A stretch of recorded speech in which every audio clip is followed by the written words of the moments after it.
All right, fight review. Richardson Hitchens versus Cambosis.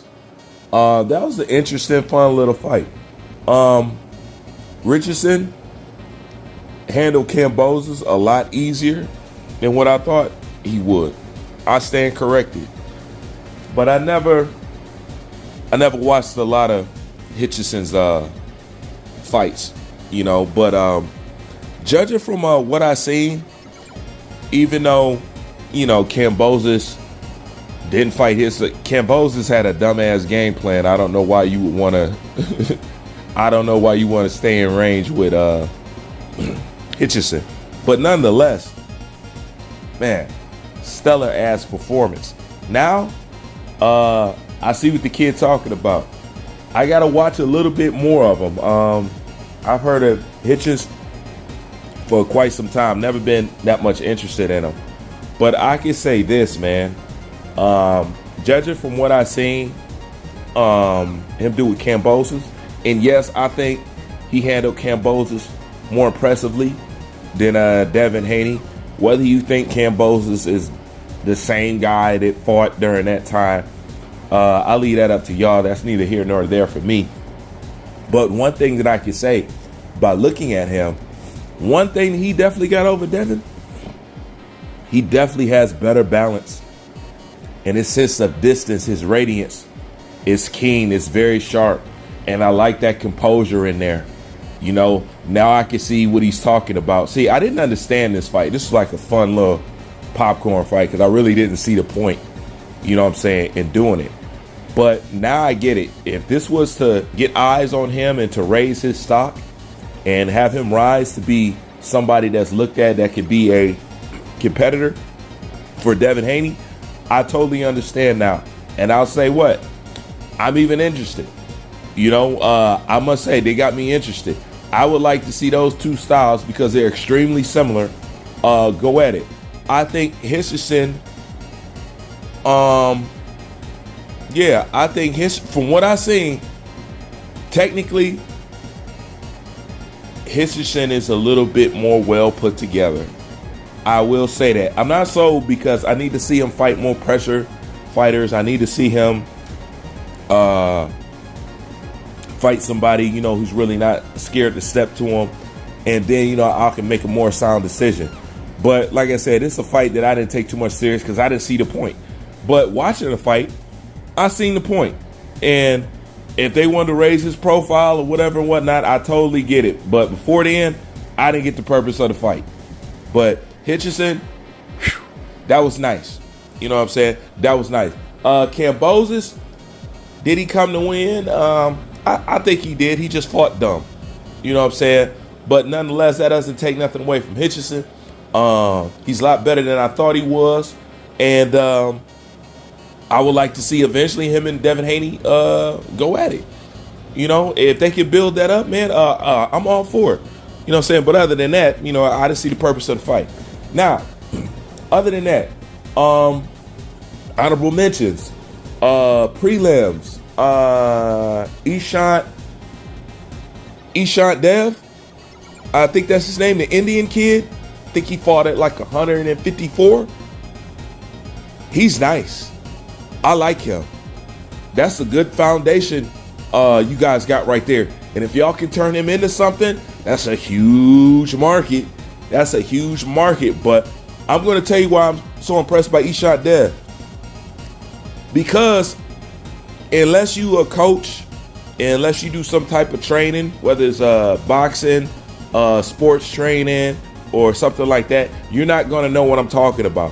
But the reason why I'm so impressed with this Indian dude is because they are one of the hardest group of people to train. Their coordination is almost horrible in all of them. Out of every Indian guy that I have trained, I have had to show them more attention and go over things more and more with them. Their coordination is just off. You know what I'm saying? They're very awkward.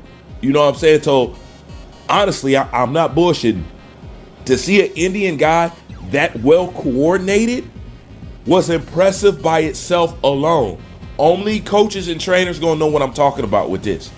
But they are extremely difficult to train. extremely difficult. They just have a hard time grasping concepts and all kind of stuff. But other than that, they're very awkward.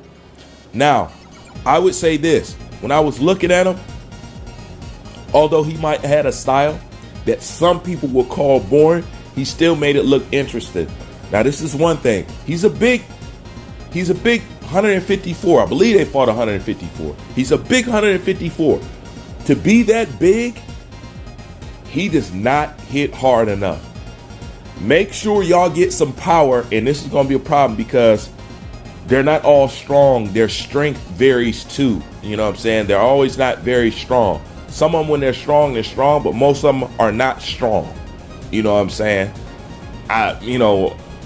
People may get mad how I'm wording it, but I work with people, so I understand. But they're not strong, but he needs some power on the punches, because what he was doing was impressive, but the punches didn't have no ketchup on them. You know what I'm saying? It didn't have no type of stank on him. And as big as he is, it was supposed to. That's the only takeaway that I can have from that. But other than that, if you can make that kid something, he could be a star, because that's a huge market. Don't even get me started on that. If something happens with him, I'll roll that out more later. Next up, co-main event. Andy Cruz. Bruh. And, I'm big on Andy Cruz, but this time out, this is the only thing I'm going to say to Andy Cruz. He going to get enough to go in fights without a game plan. Okay? It's obvious he didn't have a game plan with this dude. It's obvious maybe they didn't watch much tape on him or whatever and whatnot, because at the eye of the time, he looked like he didn't know what to do. Okay? And it also made me look at Andy Cruz like there's really no special effects with Andy Cruz. There's nothing that he does that really stands out. And with the type of opponent that he had in there, to me, if Andy Cruz was truly that deal, he'd have closed the show on him way early. But at the eye of the time, it looked like he didn't know what to do with him. And the dude was right there for him. Chin straight up in the air. He was right there for him. You know what I'm saying? So actually, I'm not impressed by what Andy Cruz did in there. You know what I'm saying? That's my personal opinion, because if you ask me, he could have done more, because that guy was there for all of it. You know what I'm saying? And Andy Cruz, well, number one, he needs to learn how to break guys down. He needs to know how to close the show, and he needs to go in there with game plans and stop going in there winging it, because it's obvious they went in there and winged it. You know what I'm saying? But other than that, you know what I'm saying, good win. I know he's still starting off and stuff like that. But Andy too, make sure that you get some power on him, and make sure he don't fall behind in that defense, because I see who he working with, and defense always seem to fall behind, So as long as he look out for those, he be good. But other than that, yeah, he looked good. But other than that, Richardson Hitchens, dumb sharp. You know what I'm saying? Dumb sharp in there. You know what I'm saying? Did a whole lot better than what I thought. And you know what? He made me want to keep an eye on him, because until then I was blowing Hitchens off. You know what I'm saying? Just to be honest with you. You know what I'm saying? But that's what you get for not looking into people. They can turn around and impress you. And I have to say, for what I seen, for what he had, I am impressed. And I think in time, he will be able to rival Devin Haney. And I believe in time, it will be a good match. If he can build himself right and they build the fight right, that will be a good rivalry down the line. And I'm interested. Tell me what you think. Like, comment, subscribe. Bruce Van, I'm out.